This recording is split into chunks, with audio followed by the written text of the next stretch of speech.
Barayako. Hope everyone is doing great, having a blessed and marvelous day.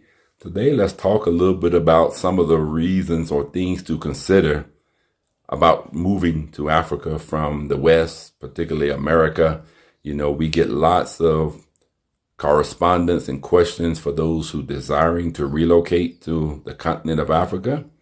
I'm in Kenya, and so many are asking questions about what it's like to move to Kenya when we do our consultations. Some have been asking questions of what cities to move to. Some people want to move to smaller towns or cities. And of course, the majority of people who come seem to want to relocate in the Nairobi area. Some wants to move to Mombasa, where the coast is. And some are talking about smaller towns like Nakuru, where I have established my mission base at. So there's a lot of diversity across the country, and I've been recently doing some research on Western Kenya, the areas of Kisumu. A lot of people north of here may want to talk about the town of Eldoret, and some people have asked about another location called Nanyuki. And so these are some of the options that seem to be fairly popular, with Nairobi being the most popular area, but there are many subdivisions, so to speak, areas around the suburbs of Nairobi, like Lavington, Kilisha, Kilimani. There's also some mixed-use development centers that you may want to consider, like Tattoo City is one that seems to be pretty impressive to me, a self-contained city outside of Nairobi. So you can research that as well, where housing is moderately priced, anywhere from 40 to 60,000 shillings, which may be around 300 to 400 USD. And of course, for those who are budget conscious, where we try to focus our services through our Affordable African Horizons to budget conscious people, that is people who may not have access to large amounts of money, but you must have steady income here. Some type of income must come from outside of the U.S. Even if you invest in businesses or some type of investment here, it's not realistic to expect to be able to support your lifestyle based solely on the income that you generate from within Kenya. So I want to set realistic expectations for those who are looking to move to the continent. Some are in different economic and age brackets. Of course, if you're not retired or some type of company pension with the military or Social Security, then you're going to be looking at doing some type of online work, or unless you have a company or a business based in the U.S. That's my case. I have a company based in the U.S. that supports my life here. I have employees and management teams that oversee my company, which allows me to live anywhere around the world while still having outside income. Also, my ministry, our Bible college, and things of such. Now, we've also invested in businesses here in Kenya. We have a nail spa that we've started, Muse Nail Spa, and we have a cafe, Fresh Harvest Cafe, which serves Kenyan snacks like samosa, mini mandazi, chapati, juices, teas, coffees, as well as water. We've created a nice gathering place for people to come to hold business meetings, small group fellowships, as well as we've replaced our business development center within that plaza of 4 shops located in the Barnabas area of Nakuru. So if any of you visiting Kenya, you want to get outside of Nairobi or whatever area of town or the country that you're living in, feel free to contact me. We can arrange for tours in the local area. You can stop by our cafe, have some lunch with us. We can go over some business ideas and plans with you. And ladies, when you come, you can still maintain your nails at our nail spa. So I look forward to being able to fellowship and communicate and connect with those who visit the country. We also have starting a new business, investing in a safari and tour business here called Lake Salai Adventures. We're going to be visiting some of the natural scenes and wonders of Nakuru and Salai and surrounding areas. Our 3-day tour package will start with Lake Nakuru National Park. Yes, there's a national park right here in Nakuru, where you can see lions, giraffes, zebras, rhinoceroses. So if you're into the safari trips, you can enjoy that right here in Nakuru. There's also one attraction called Menengai Crater, which was a volcano that imploded many years ago, but it's a beautiful setting, a deep caldera they call it, which is the hole that's left from the explosion. It's a magnificent scene that you can see here just outside of Nakuru. And then there's Lake Salai, where we'll have picnic packages where you can picnic at the park, enjoy the natural scenes and wonders of Lake Nakuru. And from time to time, you may even capture some pink flamingos at Lake Nakuru and or Lake Salai. And then our tour package also includes a trip to what's called Thompson Falls in a town, and I cannot pronounce the name correctly, but Naharuru, something close to that. But you can visit a wonderful 74-meter high waterfall there. There are also elephants in that area that you may catch a glimpse of. So there are lots of things to do for nature lovers. So if you're in Kenya, coming to Nairobi, plan for a day trip or maybe a couple of days trip. We can arrange for transportation, safari trips, accommodations. We can have packages that include food and the park entry fees, all inclusive. So if you're interested in that, reach out to us. Now, yes, even now, though there are lots of beautiful, wonderful things to enjoy, and I've always shared with people when I discuss my stay and trip here to Kenya, my top 3 reasons for really recommending Kenya, either for a visit, a short-term stay, or even a long-term stay, retirement, or relocation. Number 1 for me is the weather. The weather is mild all year round. Averaging 80 in the day, 60 at night. It may get a little cooler, but it usually doesn't get a little warmer at night. So it's perfect compared to the American weather patterns, which are always chaotic: thunderstorms, tornadoes, hurricanes, flooding. And winter seasons with snow and ice and extreme heat in the summer. You won't have to deal with any of that here in Kenya.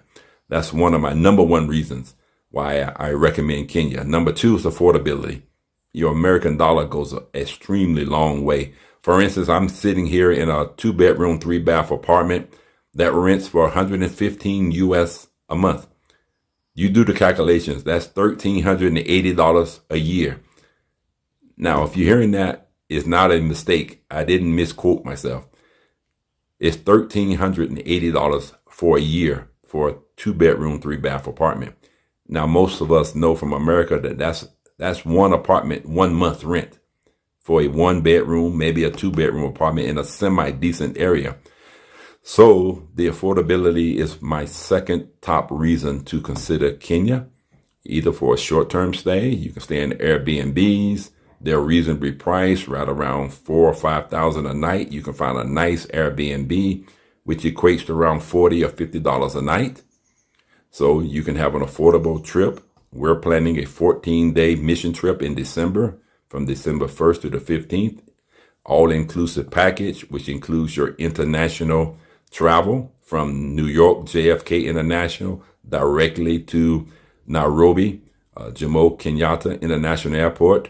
We have an all-inclusive package, 14 days. It includes, like I said, your international travel, your housing, your food, safaris, and trips to 3 cities around Kenya. You're going to fly into Nairobi, so you'll get a chance to be in Nairobi. You'll spend time in Nakuru, and you'll also spend time in Mombasa, Diani Beach, the coastal region, for you to get a glimpse of all aspects of what living and visiting Kenya and what it has to offer. So we look forward to introducing those of you who are coming to visit the country or who are relocating to the country. Everybody has different preferences. Some people prefer the city life. Some people prefer the coastal life. Some people prefer the small town and rural life.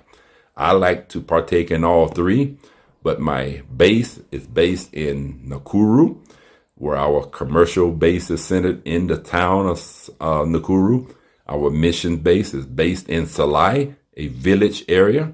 So if you want to get a taste and touch of the village life, then we can expose you to that as well. It's very important that when you visit other countries, that you immerse yourself into the culture of the people, that you actually interact with the locals. I find that many people who travel to international locations from Western countries, and there's nothing wrong with this, they come for their own vacation and personal enjoyment. They're not necessarily looking to interact with the locals.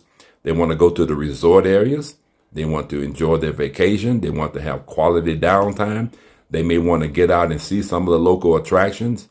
But when you're talking about moving to the continent, in this case, Kenya, you want to immerse yourself in the culture. You want to be able to relate to the customs and cultures of the people to certain degrees. You also have some things that maybe you can share and teach people here, but there are some things you can learn from others here also. So I find it very advantageous for me to do what I call living local. When I say living local, saying that I'm here on a long-term stay, semi-permanently retired here in Kenya, it will be very important for you to learn how to immerse yourself into the community with local Kenyans. All right. Now, our businesses employ local Kenyans from various tribes across Kenya. You know, Kenya has over 47 tribes, which all speak their own various mother tongues. Of course, Swahili is an official language as well as English. So if you're an English speaker, you won't have much problems communicating with people, especially in the rural areas and major towns and cities. Once you get off into the village areas, then you may find it a little more difficult to communicate because most people in the rural or interiors may be more familiar speaking their mother tongue. Okay, so based on whatever tribe is in that area. So generally, even those persons in the villages still have a working knowledge, of course, of Swahili and maybe a intermediate level of communicating in English. So those are some things to take in consideration. And so let me give you a few other things to consider when you're looking at relocating to the continent of Africa.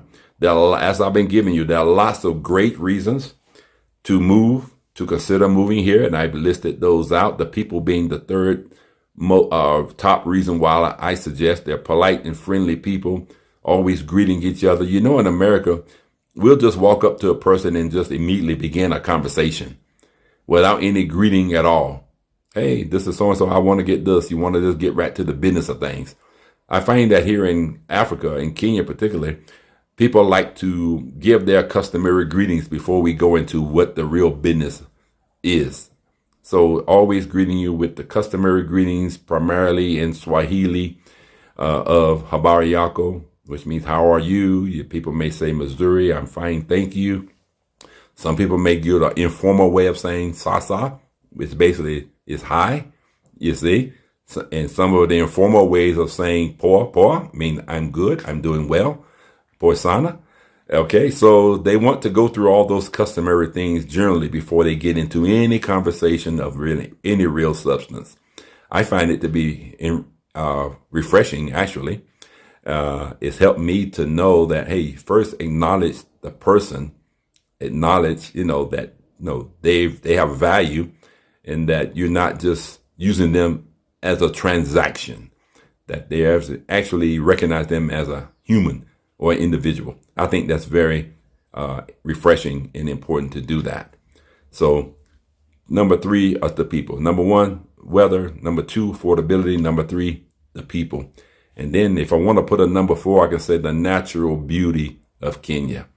The savannas, the wildlife, the Rift Valley area in where I'm living in Nakuru is so rich and green and lush. And I love the peace and quietness of Salai and the village that we're establishing our community in, which is Paradise Salai Retreat and Wellness Center, where we're looking to develop a community, a village within the village, for locals to have places of interactions, for foreigners or tourists or those relocating or visiting Kenya to come and join us in our guest cottages, as well as our recreational areas with the walking paths, water fountains, gazebos. We have open green space for tents and picnics and such. So I'm really looking forward to helping to welcome those who come to the continent, to make them feel welcome, to feel a connection. If you're coming from America as a Black American, then at least you'll have a little sense of familiarity when you're in this country or if you're locating to this country. So there are at least 10 things that I really want you to consider when you're looking at relocating to Africa or any Kenya or any other African country.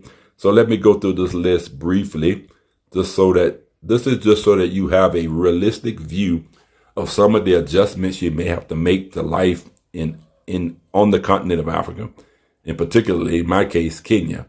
There's a cultural adjustment. I mentioned some of those about how people like to greet. People are very social. They like to do things as a group, not as an individual. I'm blessed to have a Kenyan wife and wonderful Kenyan family, daughters, son-in-law, brother-in-law, extended family members. So I get a chance to immerse in the culture from their perspectives. So people may have different social norms. As I mentioned, they have a thing called Mzungu time or Kenyan time, but they're not really conscious of the time. It's somewhat of a philosophy of Hakuna Matata, which is Swahili, which means no worries.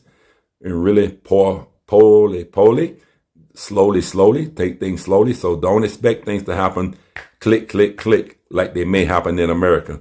People here tend to take more time to get things done in a less stressful way. That's one of the things you may have to get used to when you're visiting or staying in the country. And as I mentioned earlier, most people speak at least 3 languages. They speak English, they speak Swahili, they speak their mother tongue. So if you're not somewhat familiar with those languages and you don't have any local contacts that can interpret or make way for you, I found it very advantageous with being that my wife speaks the mother language of people that we interact with. It really puts people at ease, knowing that they can communicate in the way that's most effective for them. All right. And so you may miss some of the Western conveniences in your life, like elevators. And every high rise, you may have to walk some flights of stairs. You may be used to sidewalks in the big cities. Maybe the roads may not be up to the standard that you're used to, but I think you'll find that otherwise society is much more peaceful and laid back. Healthcare, I talked about this in some previous videos. Healthcare is available here. I find that the healthcare is up to the par in America, and except for the affordability, it's much more affordable. You don't have to even have insurance here because the cost of the healthcare is less than the cost of insurance in America. So that's not a real concern, but you must be aware that it may not be the waiting and making appointments and things as such. It's a lot more easy here. You can directly just make a private consultation at a doctor without insurance. In America, you can't really see a private doctor without insurance. So the quality of healthcare is good, especially in the major cities. You have access to reliable and affordable healthcare. Now, it can be a little bit more limited in rural areas. There is also insurance options for expats. Another thing you may see is that the inconsistent infrastructure, and I touched on this earlier, maybe sidewalks in some areas. Now, when you get to some of the smaller towns, that's still an issue. Sidewalks, it may not be a large road with many lanes. So sometimes they have what they call jams here. And even in America with the 5 and 6 lane interstates, there's still traffic jams. So you may find that. One of the things you may see here also is what they call bureaucracy, which is government or corruption, which is present in every country, of course. But there are times where you may have difficulties getting the process to move fast as far as visa, permits, and licenses. It can be slow, sometimes frustrating. And in some countries, corruption may complicate daily life and business operations. So sometimes people are more open about giving monies to get certain things done. You may run across that in some African countries. A lot of people have security concerns. You hear a lot of media, the way they project African countries, that they're unsafe and the security is the issue. I haven't found that to be the case. Now, there are issues that you got to be aware of here, just as you are back home. Violent crimes happen everywhere around the world. Political disruptions happen everywhere around the world. So those are things you have to be aware of. Terrorism happens everywhere around the world, including America. We all know about 9/11. We all know about domestic terrorism. And so that is a concern in other countries as well. But I don't find any sense of feeling unsafe. I've been here a little over 7 months now, back and forth between Africa and America. But when I'm here in Kenya, I feel just as safe and safer than I do in America. They have security guards everywhere. Some people may think that make them feel unsafe, but it makes me feel more safe. At the malls, all the apartment complexes have security that man the gates and such. So I don't find security to be a major concern for me. It's just the common sense, everyday thing that you got to be aware of your surroundings and don't make yourself targets, not being alone, not going out by yourself at night, being familiar with your surroundings and such. So it's very important that you research your particular locations thoroughly. Number 6 thing, you may find economic inequality. And this is true everywhere around the world. There are poor people in America. There are rich people in America. There are poor people in Africa. There are rich people in Africa. So we try to make sure we be a part of the solution, not part of the problem, by creating jobs, creating business opportunities for people, helping those who are less fortunate, especially the widows, orphans, and the strangers, those who cannot support or care for themselves. We have charitable organizations that help to support them. Climate changes. Now, in some parts of Africa, they may face droughts and seasonal flooding. But I find that Kenya has been, that weather, as I say, has been excellent. They have a quote unquote rainy season that I think we just came out of. It didn't experience anything out of the ordinary. In America, it can rain for 4 or 5 days straight without stopping. Here, when it rains, it may rain for an hour at the most, and then it's gone when it rains. It doesn't rain pretty much for 3 or 4 days like it does in America, at least where I'm from in Southeast United States. So I don't find weather to be an issue at all here. Some people may have a few droughts, famines in certain countries. Water access may be one of the things that you got to be aware of. They have a lot of what they call boreholes or water companies that deliver water in tanker trucks to you. So you want to make sure you're aware of what that is in your country that you're moving to. Limited consumer choices. You may not find the same products that you may have in America here. Of course, this is Africa. I find that Africa pretty much has a Eastern market from China more than America. Now, Chinese markets are flooding the global economy. So no matter what country you're in, Chinese products have found their way to you. But I see the Chinese are very heavily invested in most countries in Africa. So you'll find a lot of housing projects built by Chinese developers or Somali investors, Indian investors. India has a great influence here in Kenya, particularly.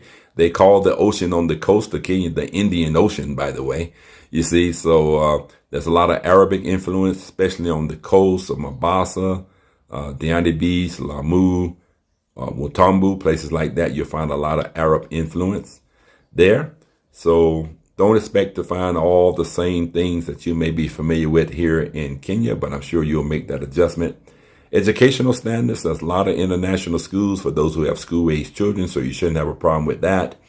And to alleviate homesickness, connect with community. Connect with people that have the same viewpoints, philosophies of life, where they can connect with you, build community, have fellowship, have a social life, have a spiritual life, have physical protection, mental support, emotional support. So those are some of the things that I want you to consider when you think about relocating or living in an African country.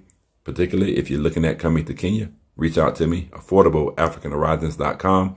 I love to answer any questions that you may have, and we can even schedule a consultation to get into more discussion. God bless you.